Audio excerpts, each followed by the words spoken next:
India ने एक बड़ी गलती कर दी।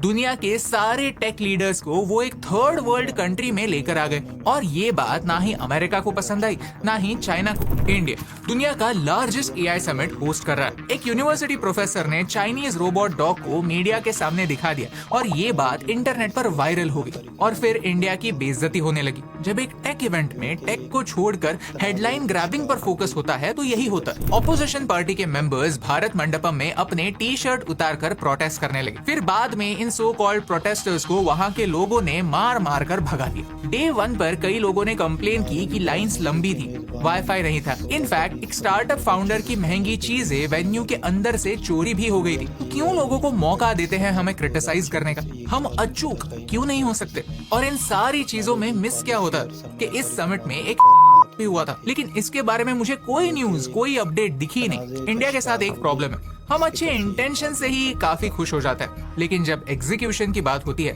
तो हमारी कमियां साफ झलकती हैं। किसी भी न्यूज के 3 एंगल होते हैं, गुड, बैड एंड अगली। चलिए तीनों समझते हैं आज के इस वीडियो में।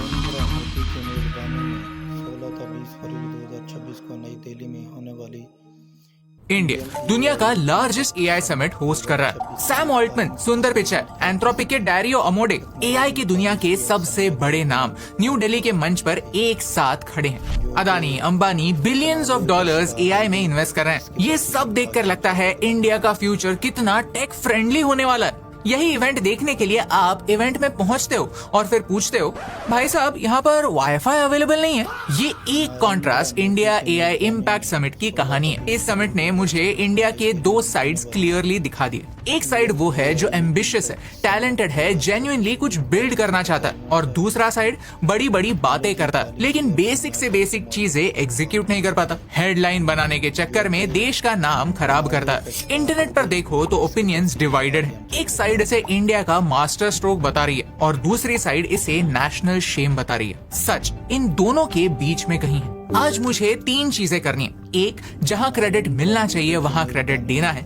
2, जो चीजें फिक्स होनी चाहिए थी उन्हें फिक्स करने की बातें करनी है। और 3, ये सब होने के बाद भी मैं इंडिया के फ्यूचर के बारे में ऑप्टिमिस्टिक क्यों हूँ ये आपको बताना। किसी भी न्यूज के 3 एंगल होते हैं, गुड, बैड एंड अगली। चलिए तीनों समझते हैं आज के इस वीडियो में। आपका टाइम वैल्यूएबल है, इसीलिए नीचे सारे चैप्टर्स हैं, लेकिन पूरा पिक्चर समझने के लिए वीडियो को पूरा देखिए। आजकल न्यूज नॉइज बन चुकी है। अगर आप भी मेरी तरह मीडिया से फ्रस्ट्रेटेड हो और एक बैलेंस्ड और क्लियर पिक्चर देखना चाहते हो तो चैनल को सब्सक्राइब कर दो। यहाँ हम एक ही चीज में विश्वास रखते हैं, पॉलिटिक्स नहीं, इंडिया फर्स्ट। देखते हैं कितने लोग हमारी ही तरह सोचते हैं। Chapter 1, India's big mistake.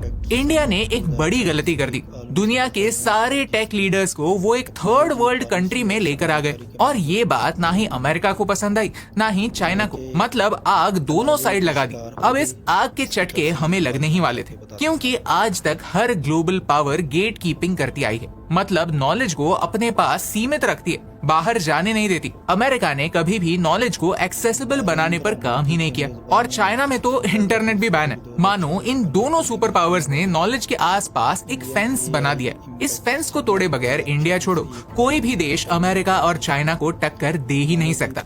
ये एक रियलिटी। लेकिन इसी फेंस को तोड़ने की कोशिश इस समिट में जरूर हुई। इंडिया की एआई कंपनी सर्वम ने इंडिया स्पेसिफिक लैंग्वेजेस के लिए अपना खुद का चैटबॉट बनाया, यानी made in India chat GPT, या फिर उससे भी कई बेहतर, जो किसी भी बाहर के एलएलएम की कॉपी नहीं है। वो इंडिया की बोली में इंडिया के प्रॉब्लम सॉल्व कर रहा है। वैसे ही फ्रैक्टल ने वैद्य एआई 2.0 लॉन्च किया, जो डॉक्टर्स और पेशेंट्स की दूरी मिटाता है। पेशेंट्स के प्रॉब्लम्स को समझकर वो कहना क्या चाहते हैं डॉक्टर्स तक पहुंचाता है, ताकि इलाज एक्सेसिबल हो। ये मॉडल ओपन एआई के बेंचमार्क्स में GPT-5 और जेमिनी प्रो को भी बीट करता है। Now how cool is that? ये इंडिया का अपना हेल्थ केयर ऑपरेटिंग सिस्टम बन सकता है। कुछ साल पहले एक इंटरव्यू में सैम ऑल्टमैन ने कहा था कि इंडियन कंपनीज ट्राई कर सकती हैं, लेकिन वो हमें कभी भी बीट नहीं कर सकते। उसके ही शब्दों में, it is completely hopeless to compete. अब सिर्फ 2 सालों में हमारी एक नहीं मल्टीपल कंपनीज ये करके दिखा रही हैं। भारतीय एलएलएम ने 40 अलग अलग स्क्रिप्ट्स के हमारे मैन्यूस्क्रिप्ट्स को एआई में कन्वर्ट किया, जिससे फॉर एग्जांपल आयुर्वेद के बारे में आप कोई भी सवाल सीधे एलएलएम में पूछ सकते हो। और सिर्फ चैटबॉट्स ही नहीं, हम कूल गैजेट्स भी बना रहे हैं। सर्वम काजे नाम के स्मार्ट ग्लासेस सोशल मीडिया पर बड़े वायरल हुए। ये स्मार्ट ग्लासेस मेटा रेबैन के स्मार्ट ग्लासेस के टक्कर में, and I can't wait to try them. ये स्मार्ट ग्लासेस इंडिया के 22 लैंग्वेजेस में लाइव ट्रांसलेट कर सकते हैं। और अगर ये सच है तो फिर इंडिया के आधे पॉलिटिकल पार्टीज जो लैंग्वेज के नाम पर पॉलिटिक्स करते हैं, उनका रिएक्शन यही होने वाला है। चीटिंग करता है तू। लाइव ट्रांसलेशंस के साथ सर्वम हर तरह के एजुकेशन को एक्सेसिबल बनाना चाहता है। और सर्वम अकेली कंपनी नहीं है। इंडिया एआई मिशन में 12 कंपनी सिलेक्ट हुई हैं, जो अलग अलग फील्ड्स में एआई डेवलप कर रहे हैं। This is definitely a good development. वैसे ही रिलायंस जियो ने अपना एआई क्लासरूम लॉन्च किया है, जहां बच्चे फ्री में एआई कोर्सेज कर सकते हैं। वैसे ही अदानी ने $100 बिलियन की इन्वेस्टमेंट डेटा सेंटर्स में प्रॉमिस की है, जो ग्रीन एनर्जी पर बेस्ड होगी। ये दुनिया का largest AI data centre program होगा। इंडियन कंपनीज एआई को लेकर बड़ी बड़ी कमिटमेंट्स कर रही है, और ये इंडिया के लिए गुड न्यूज है। एआई इम्पैक्ट समिट इंडिया में होने वाला या फिर शायद दुनिया में होने वाला बिगेस्ट एआई गैदरिंग था, जहां भारत ने अपने आप को वॉइस ऑफ ग्लोबल साउथ दर्शाने की कोशिश की। सोर्सेस कहते हैं कि यहाँ 5 लाख विजिटर्स आए और $250 बिलियन के इंफ्रास्ट्रक्चर कमिटमेंट्स हुए। लेकिन यू नो व्हाट, इंडिया के साथ एक प्रॉब्लम है। हम अच्छे इंटेंशन से ही काफी खुश हो जाते हैं, लेकिन जब एग्जीक्यूशन की बात होती है तो हमारी कमियां साफ झलकती हैं। चैप्टर 2,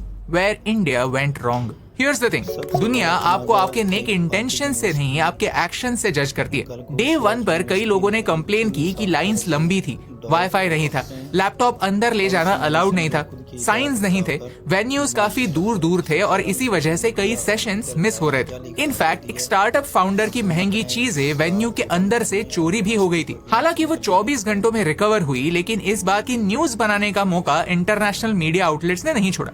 डे 1 का प्योर केओस डे 2 पर सेटल हुआ जरूर, लेकिन हम क्यों लोगों को मौका देते हैं हमें क्रिटिसाइज करने का? हम अचूक क्यों नहीं हो सकते? क्यों हमें we are trying our best वाला टैग चाहिए? क्यों हम एक्सेलेंट नहीं हो सकते? ये सवाल पूछने जैसे हैं। ये एक टेक इवेंट था, तो फिर यहाँ वाईफाई का एक्सेस तो होना चाहिए। ये तो काफी बेसिक सी चीज होती है, लेकिन वाईफाई भी ना होना थोड़ा एम्बैरेसिंग जरूर था। जब हम बड़े बड़े प्रोमिसेस करते हैं लेकिन बेसिक चीजों में फेल होते हैं, तो हम दुनिया को एक ही मैसेज देते हैं कि हम बड़ी बड़ी बातें जरूर कर सकते हैं, लेकिन बेसिक्स में फेल हो जाते हैं। बड़े बड़े प्रॉब्लम सॉल्व कर सकते हैं, लेकिन टोटलिंग एरर की वजह से पीछे छूट जाता है। हमें एक जीरो एरर माइंडसेट अपनाना ही होगा, तो ही चीजें चेंज होंगी। एक यूनिवर्सिटी प्रोफेसर ने चाइनीज रोबोट डॉग को मीडिया के सामने दिखा दिया, और ये बात इंटरनेट पर वायरल हो गई, और फिर इंडिया की बेइज्जती होने लगी। ये रोबोट इंडिया में बना हुआ नहीं था। एक्चुअली इस डॉग को एग्जीबिशन में होने की ही कोई जरूरत नहीं थी, लेकिन इस बात की चेकिंग ना होना, वेरिफिकेशन न होना हमारी मिस्टेक थी, और इसी मिस्टेक का फायदा चाइना जरूर लेने वाला, और उन्होंने लिया भी। चाइनीज अकाउंट्स ने इमीडिएटली एआई इम्पैक्ट समिट को इस एक एग्जाम्पल के साथ अंडर एस्टिमेट करना स्टार्ट किया, और इस मैसेज को इंडियन मीडिया ने भी एम्पलीफाई किया। This was a big loss for India, क्योंकि क्रेडिबिलिटी कैसे बिल्ड होगी अगर हम ऐसे बेसिक मिस्टेक्स करेंगे? और इसका एक्चुअल इम्पैक्ट क्या होता है पता?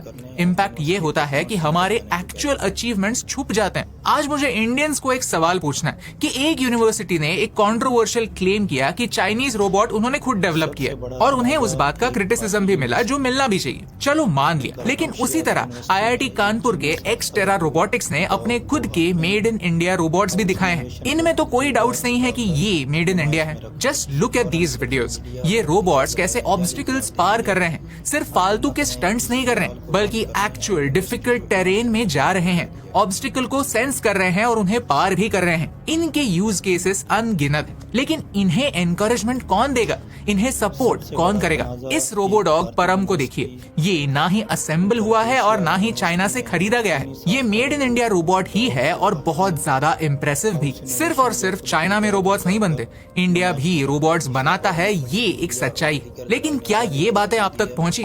अगर किसी ने इन वीडियोस को शेयर करने की कोशिश भी की, तो फिर कमेंट्स में इंडियंस ही कहने लगे कि ये भी जरूर मेड इन चाइना होगा। इतनी नेगेटिविटी इंडियंस में आती कहां से है मुझे तो नहीं पता। प्रॉब्लम यह है कि इन टैलेंटेड लोगों के अचीवमेंट्स पर फोकस करने से व्यूज नहीं आते, शेयर्स नहीं आते, पेपर नहीं बिकते, क्योंकि न्यूज अगर नेगेटिव नहीं तो फिर वो न्यूज कहाँ है? और इस पूरे इंसिडेंट से यही बात प्रूव होती है कि जो बिकता है वही दिखता है। ये वीडियो बनाते समय मैंने देखा कि फर्स्ट पोस्ट ने एक्सटेरा रोबोटिक्स को कवर किया भी है, लेकिन कंपेयर कीजिए कि वो चाइना कॉपी वाले डॉगी को कितना भाव मिला और इस एक्चुअल अचीवमेंट को कितना। कितने रेडिट पोस्ट एक यूनिवर्सिटी के मिस्टेक पर बने और कितने एक यूनिवर्सिटी के अचीवमेंट पर। यहाँ कोई बैलेंस है ही नहीं। मिस्टेक्स को कॉल आउट करना चाहिए, नो डाउट, नो मर्सी, लेकिन मुझे ऐसा लगता है कि जितने पैशन से लोग इंडिया के फेलियर्स को दिखाते हैं, उतने ही पैशन से अगर इंडिया के सक्सेस को दिखाएंगे तो फिर उन्हें प्रोत्साहन मिलेगा जो इंडिया को फिक्स करने की चाह रखते हैं, जिन्होंने अभी तक इंडिया पर गिव अप नहीं किया। मैंने एक बहुत ही ब्यूटीफुल रील देखा जो मैं विद क्रेडिट्स आपको दिखाना चाहता हूँ। अगर आपको इनका मैसेज सही लगता है तो फिर इन क्रिएटर्स को फॉलो कीजिए। I've been at the AI Summit for last few days, and what I saw is very different from what Instagram is showing. Online people are talking about hype, robots, crowd, poor management. But here is the thing. The event only makes sense if you come with a purpose. If you know why you're here, be it learning, networking, or just exploring. If you don't, you'll just see the noise. I've spoken to founders, students, professionals across from India and other countries who are all trying to build something. I agree, not everything is perfect. Some people are confused, some startups are very early, but they are showing up. And then I saw something that completely changed my perspective. Buses full of school kids entering the venue. And that's when it hit me. The summit isn't only about AI, it's about exposure. And most people who are talking about it online haven't actually been here to see this side of it. You see, बातें take पर हो रही है। Is this not a good thing? इतने सारे बच्चों को इतने कम एज में AI का एक्सपोजर मिल रहा है। Is this not a good thing? और सिर्फ यही नहीं, जो लोग एक्चुअली में वहां पर गए थे उन्होंने भी अपने अपने एक्सपीरियंसेस शेयर किए हैं जो नेगेटिव न्यूज में दब जाते हैं।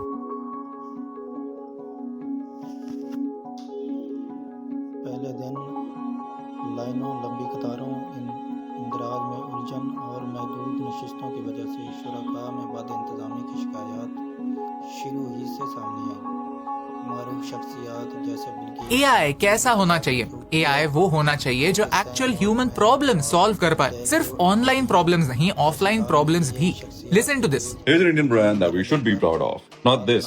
They completely tarnished the image of India in front of the whole world. However, there was this one thing that caught my eye. An AI company called Digital Loom that assists handloom weavers in increasing their productivity. From what I've gathered, the AI guides these LED lights that help the weaver pick the right fiber and reduces the mistakes that they might do, which means it reduces wastage. It also means that now you can get really complex designs onto your saris. The spokesperson even said that you can get something like a Mona Lisa onto your sari. So that's pretty cool because it's non-disruptive. It's not trying to replace the artisan. It's only trying to boost their productivity. This is India's unique take on AI कि एक take हमेशा traditional लोगों को या फिर handloom को replace करने की जरूरत नहीं है। इनफैक्ट वो हमारे एक्सपीरियंस को, ह्यूमन एक्सपीरियंस को बेहतर बना सकता है। Keeping both things in mind and this beautiful contribution is India's contribution. लेकिन ये चीजें हाईलाइट नहीं हुई।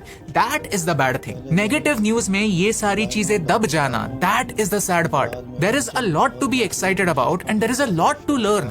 ये हमें समझने की जरूरत है। हर एक स्टूपिड यूनिवर्सिटी के बदले वहां पर 100 बेटर यूनिवर्सिटीज, 100 बेटर स्टार्टअप्स थे। हमें उन 100 स्टार्टअप्स पर फोकस करने की जरूरत है, उनकी न्यूज बनाने की जरूरत है, उन्हें पूछने की जरूरत है कि आपको किस सपोर्ट की जरूरत है ताकि आप सक्सेसफुल बन पाओ। Chapter 3 the ugly truth. AI impact summit कोई पॉलिटिकल रैली नहीं था, ये एक इंडियन टेक इवेंट था। फिर भी यहाँ पर पॉलिटिक्स हुआ। ऑपोजिशन पार्टी के मेंबर्स भारत मंडपम में अपने टी शर्ट उतारकर प्रोटेस्ट करने लगे। Epstein files, PMS compromise, US India trade deal, न जाने क्या क्या इश्यूज रेज किए गए। ये प्रोटेस्ट इतने एम्बैरेसिंग थे कि जो लोग यूजुअली PM के अगेंस्ट होते हैं वो भी इन्हें पुअर टेस्ट कह रहे हैं। इंडिया US ट्रेड डील को हम भी सपोर्ट नहीं करते, उसके बारे में हमने वीडियोस बनाए हुए हैं जो आप यहाँ पर देख सकते हैं। लेकिन ये प्रोटेस्ट सच में काफी ज्यादा एम्बैरेसिंग था। ऐसे प्रोटेस्ट करके क्या अचीव होने वाला था ये मुझे पता नहीं। एटलीस्ट अगर प्रोटेस्ट का subject AI related, tech related होता तो फिर भी 1% सेंस बनाया जा सकता था। लेकिन ये प्रोटेस्ट था ही नहीं, ये बस एक तमाशा था, ये बस एक न्यूसेंस था और उन्हें वैसे ही ट्रीट किया गया जैसे न्यूसेंस क्रिएटर्स को ट्रीट किया जाना चाहिए।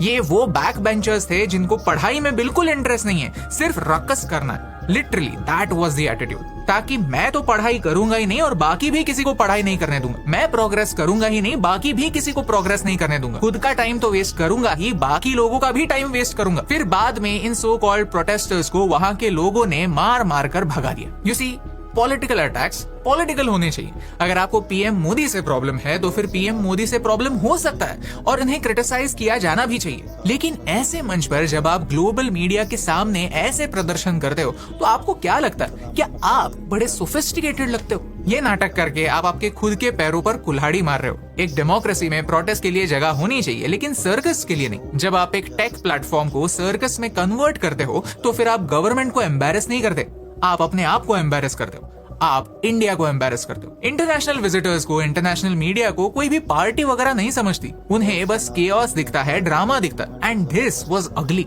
जब एक टेक इवेंट में टेक को छोड़कर हेडलाइन ग्रैबिंग पर फोकस होता है तो यही होता है। और मुझे ये एक जनरल थीम लगा, फिर वो रोबोडॉग वाली कंट्रोवर्सी हो, ये शर्टलेस वाले प्रोटेस्ट या फिर डे 1 का मिसमैनेजमेंट। और इन सारी चीजों में मिस क्या होता कि इस समिट में एक हैकाथॉन भी हुआ था। ये इंडिया का सबसे बड़ा हैकाथॉन था जहां 4 लाख रुपए का प्राइस पूल भी था। कॉन्सेप्ट मुझे बहुत इंटरेस्टिंग लगी।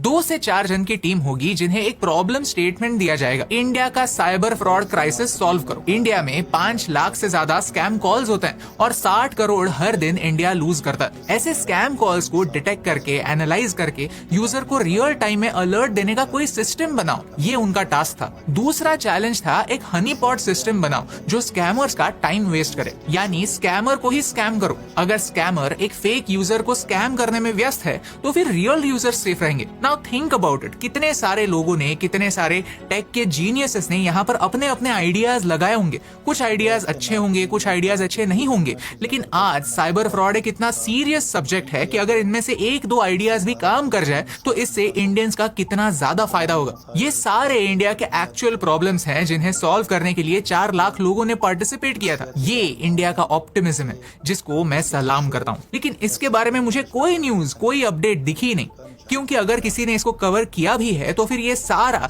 हेडलाइन ग्रैबिंग में कहीं छुप गया है। And that is the ugly part. मानो ये टेक रिलेटेड इवेंट किसी ने इंपॉर्टेंट समझा ही नहीं, क्योंकि यहाँ पर कोई पॉलिटिक्स नहीं हो रहा था, कोई शर्ट नहीं उतार रहा था, कोई कंट्रोवर्सी नहीं थी, तो फिर कवरेज भी नहीं था। This is ugly. Why don't we cover what actually needs to be covered? Video की शुरुआत में मैंने कहा था कि इंडिया एआई इम्पैक्ट समिट में मुझे सेम इंडिया के 2 साइड्स दिखते हैं। एक साइड फेक रोबोट दिखाता है और क्रेडिट लेता है, दूसरा साइड एक्चुअल इंडिजिनसली अपने रोबोट्स बनाता है। एक साइड ढंग का वाईफाई, ढंग के अरेंजमेंट्स भी नहीं कर सकता, और दूसरा साइड हमारे एंशिएंट नॉलेज को एक्सेसिबल बनाता है। एक साइड शर्ट उतार कर प्रोटेस्ट करने में बिजी है और दूसरा साइड एक्चुअल प्रॉब्लम सॉल्व कर रहा है। कोई मेडिकल एडवाइस को एक्सेसिबल बना रहा है, कोई लाइव ट्रांसलेशन दे रहा है, कोई एआई के कोर्सेज फ्री में अवेलेबल कर रहा है, तो फिर कोई साइबर फ्रॉड जैसे एक्चुअल प्रॉब्लम सुलझा रहा है। हर एक यूजलेस बैक बेंचर के लिए हमारे पास 100 टॉपर्स हैं।